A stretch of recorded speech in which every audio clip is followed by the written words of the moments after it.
bien. Le mois dernier, je suis parti pour la première fois à Tokyo. On est arrivé le 29 octobre et le 31 c'était Halloween. J'ai fait le plein de nouveaux masques, laisse tomber. Ce que j'ai filmé là, c'est Shibuya, un quartier ultra fréquenté par les jeunes et surtout connu pour la fameuse statue du chien Hachiko, que visiblement ils n'ont pas respecté ce soir-là. Une rue à côté de toute cette foule, je tombe sur ça. Un petit passage hyper traditionnel avec que des bars de 4 mètres carrés tenus par des grand-mères japonaises. Ça, c'est quelque chose d'important que tu dois savoir. Tokyo, c'est ce que j'appelle une ville sans transition. Tu marches entre des buildings administratifs, tu tournes la tête, bim, t'es devant un champ. Tu contournes le champ, paf, t'as un temple à côté d'un lac où des japonais font du pédalo. C'est pareil pour les maisons. En fait, on m'a expliqué qu'il y a beaucoup de propriétaires privés au Japon qui achètent des terrains et qui construisent ce qu'ils veulent dessus. Du coup, tu peux avoir un immeuble normal, puis d'un coup ça. Ah bah technologiquement, les japonais sont trop loin. Entre les chiottes, les tablettes dans les restos pour commander, l'aéroport du futur, attention, la plaque tournante devant chaque parking pour t'éviter de faire demi-tour. Ah non, on peut pas lui. Donc première chose que je fais en arrivant au Japon, normal, je retire 5000 balles. Là, je rentre dans une salle d'arcade et...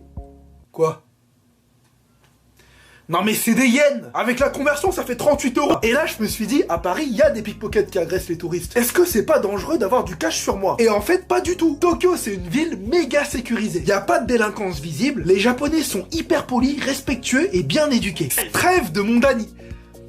La bouffe. Faut que je te raconte 2 restos que j'ai fait. Le premier, c'est un barbecue où ils cuisent les choses devant toi, avec une particularité, c'est qu'une fois que t'as commandé, le chef crie ta commande et tous les autres la répètent en criant aussi. Ensuite, quand ton plat est prêt, il te le sert sur une espèce de cuillère géante hyper badass et il recrie.